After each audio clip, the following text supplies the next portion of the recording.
The day we moved into the old house on Hemlock Road, the realtor handed us one thing. She said she'd never given any other buyer in all her years selling properties in that area the original blueprints from 1923, yellowed and fragile but perfectly preserved, and she smiled as she told us she wanted us to know exactly what we were getting ourselves into with a home this old. We didn't think much of it at the time because the house was absolutely beautiful. 3 bedrooms with original hardwood floors, 2 bathrooms that had been tastefully updated, a wraparound porch that begged for rocking chairs in summer evenings, and a basement that needed some work, but nothing we couldn't handle over time.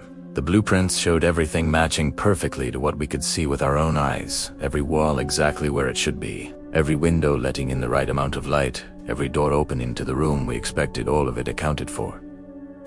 Except for one thing we did unnotice until it was far too late.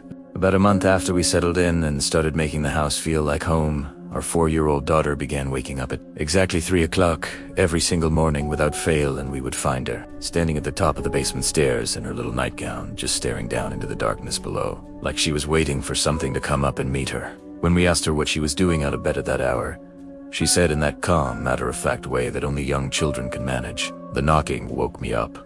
And when we asked what knocking, she just pointed down the stairs and said nothing else. We never heard any knocking ourselves, not a single sound coming from that basement at any hour of the night. But we started paying closer attention to that part of the house, and eventually we started checking things more carefully during the day, when the sunlight made everything feel less threatening. That's when my husband noticed something strange while he was measuring. For shelving, he wanted to install the back wall of the basement, the one covered in old wooden shelves thick with cobwebs and decades of dust, measured differently than the blueprints said it should by nearly 4 feet. According to the original 1923 plans, there should have been 4 feet of empty space behind that wall. 4 feet of nothing leading absolutely nowhere. Just dead space that served no purpose and appeared on no diagram as anything other than blank area between the basement and the foundation. We moved those old shelves with our hearts pounding in our chests for reasons we couldn't explain, and behind them we found a door.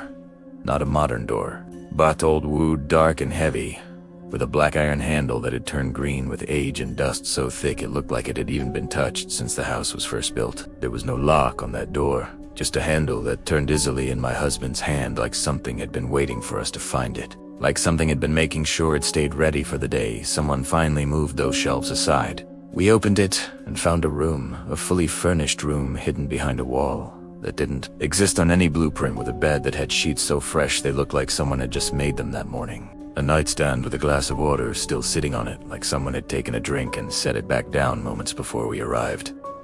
A rocking chair in the corner that was gently moving back and forth like someone had just stood up and walked away. There were no windows in that room, no other doors, no way in or out, except the hidden door we had just come through. Just a room that existed in our house, but not on any record, not on any blueprint, not anywhere in any document ever filed with the county or the city or any real estate listing going back nearly a century. On the nightstand next to that glass of water was a small leather journal, old and worn, but not nearly as old as it should have been, given how long that room had clearly been sealed away, and we opened it with hands that shook so badly we could barely turn the pages. The first page read, in handwriting that started neat and grew increasingly frantic as it went on. If you're rereading this, then you found the room, and that means I am gone, and that means it worked. Don't stay in here after dark.